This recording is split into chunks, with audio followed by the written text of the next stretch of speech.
and welcome to another Italy Vino, where today we are going to be revisiting Valpolicella. Now, I say revisiting because Valpolicella is perhaps the most versatile of all the Italian red wines. It's available in many different guises, and today we're looking at a version of Valpolicella, a very, very good, perhaps arguably even the best version of Valpolicella there is. It's called Valpolicella Amarone. And this is, if you like, the top of the Valpolicella range that we haven't tested on Italy Vino before, and I'm looking forward to tasting this particular wine. Now, we have, of course, talked about Valpolicella before. It's a wine that is unusual in many respects. It is one of the Italian wines that is not named after a particular grape variety. It's not named after a particular town where it comes from. It's named after a region, and that region is between Verona and Lake Garda in the sort of northeastern bit of Italy. Production area is centred on Verona. This particular wine is a Classico, which means that it comes from the original Valpolicella heartland, which is just to the north of Verona. And we've, in the past, on Italy Vino, we've tried the ordinary Valpolicella table wine, which is a typically light and very approachable and easy to drink red wine. We have also tried the Valpolicella Ricciotto, which is made by a slightly different method again to this. Amarone, one of the reasons it's so rare, so expensive, it's made out of basically semi-dried grapes. So you can pick great bunches, and by the time they've been dried down, obviously you're not going to get very much juice out of them. So this is very much a prestige wine. It's made with typical Valpolicella grapes. The largest percentage, 60%, is the Corvina grape, then 25% Veronese, a little bit of Rondinella, 25% Rondinella, and then just a touch of a grape variety called Molinara. Now, Molinara is a traditional Valpolicella grape, but it's actually being phased out at the moment. The two main ones, Corvina and Rondinella, the traditionalists still put a dash of Molinara in. There is some Molinara in this, but legally you don't have to anymore. And then there's sort of 10% of any other varieties as well. So, we have opened it, we have checked the cork, so let us get a little bit of air into it and let it breathe. Now, how they make this wine, it's a long process, and it gives credit to the manufacturers of Valpolicella because they have been constantly looking for ways, for innovative ways in which to present the wine. Amarone is not an age-old technique of drying the grapes beforehand to make a different kind of Valpolicella. It was only first done after the Second World War in the early 1950s, and it sort of kind of took off. It is hugely popular worldwide now. This is the 2005 vintage, which is DOC status, the sort of the run-of-the-mill Italian wine award. In 2009, Valpolicella Amarone was upgraded to DOCG, the best you can get. So this is not only a wine with a good reputation, it's a wine now whose merit is recognised by the Italian wine authorities. The manufacturers are called Manzini, and this is, as I say, one of their top-of-the-range wines. Now, what am I expecting to find in this? Well, for a start, I know that this is an extremely strong wine. It easily can surpass 15 degrees. This is a little bit over 15 degrees, this particular example. It's made of semi-dried grapes. it's almost it has the reputation of being almost port-like in character, and in fact, bearing in mind that port comes in at about 20%, a Valpolicella Amarone cannot be far behind sometimes. Wonderful, wonderful, wonderful bouquet. Autumn tints in this bouquet of prunes,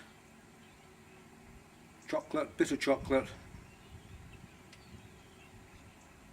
dried figs.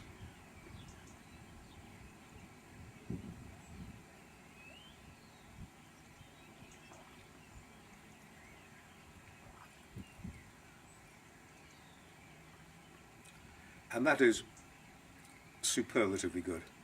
This is, we could be talking about the best wine that we have ever featured on Italy Vino. Extraordinarily long finish. I'm still getting taste in my mouth, almost Christmas puddingy. That wonderful dried vine fruit, which extraordinarily, the character of that is just perfectly captured in the glass.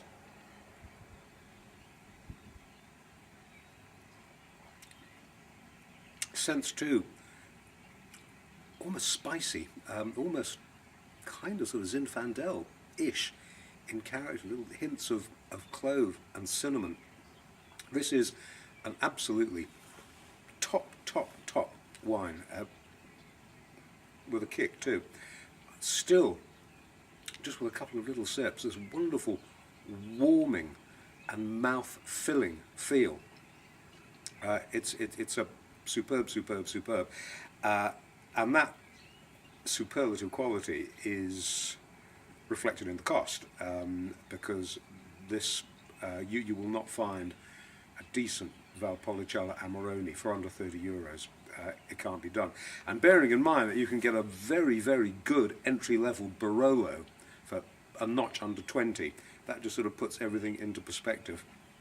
So, a little word on how they get from the vine into here. The grapes are generally picked towards the end of October. They are laid in special drying sheds now. They used to be sort of put out in the sun on straw mats, but that's a bit hit or miss. They're dried under very, very carefully controlled conditions. It's one of these processes, whereas if one little thing goes wrong, the entire year's harvest can be absolutely wiped out. There can be no trace of mould allowed or damp coming in. It's a bone dry atmosphere, and the grapes are dried down, and this takes between 3 and 4 months, and they can lose 30–40% of their juice. They're then pressed, and as you can imagine, the grape juice is very, very concentrated. It's the fermentation process, again, slow, 40–50 days. After that, it goes into oak barrels for however long. There's no preset amount of time that the wine has to remain in the barrel. It's entirely due to the winemaker. From the barrel into the bottle, it stays in the bottle for at least 8 months. But in practice, you will not, well, I will say, go so far as to saying, hardly ever, maybe even never, find a bottle of Valpolicella Amarone that's been released within 5 years of the vintage. This is the 2005, which, funnily enough, was not the greatest vintage for run-of-the-mill Valpolicella table wine. The season was quite wet, diluted the wine's strength and flavour. But because the grapes for Amarone are picked and then dried, the control is that much greater. So the 2005 Amarones are very good, much better than the run-of-the-mill Valpolicella. So you will not find a bottle. I mean, we're now at the tail end of 2012. The 2007s will have, some of them will have come on stream this year. Some, the better ones, will have been kept back a little bit longer. It is an absolute treat to taste a wine like this. It will last, you can buy it, put it on a shelf for 15-20 years. It doesn't have the virtual limitless aging capabilities that, say, a Barolo might have, or a top Burgundy, or a top Bordeaux wine. The shelf life, the storage life, even under the best conditions, is finite.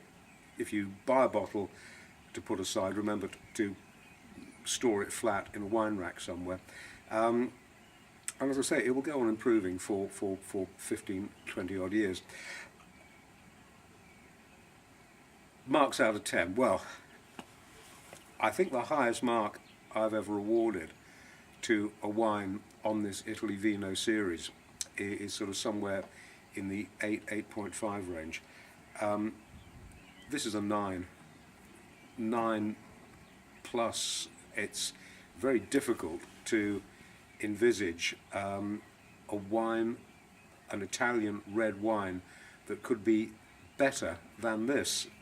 This wonderful Amarone Valpolicella Classico from round Verona. One that I can, gosh, recommend. Maybe not too much, because I want to keep some back for me, but you will find this in good wine shops near to where you live. It is a prestige wine. It's a very much a special occasion wine. It's a high days, birthdays, holidays wine, but boy, is it worth it. You will enjoy it. If you like Italian red wine, if you like the kind of heavier style of Italian wine, and by heavier style, I don't necessarily mean something that just sort of is weighty without having any balancing character and balancing fruit. This is wonderfully balanced, wonderfully well made, and I'm going to run out of superlatives, and I'm just going to simply shut up now, because otherwise this is so good and is so exciting that I could just bunny on ad infinitum, which would be tedious for all of us. So, Valpolicella Amarone 2005 from Manzini, DOCG, superlatively good wine. Can recommend it to you in a heartbeat. You will enjoy it, and I am going to enjoy finishing this particular bottle. That's the end of this particular Italy Vino, and one that I've thoroughly enjoyed. Look forward to seeing you again soon. For the time being though, thanks as always for watching. Cheers and bye for now.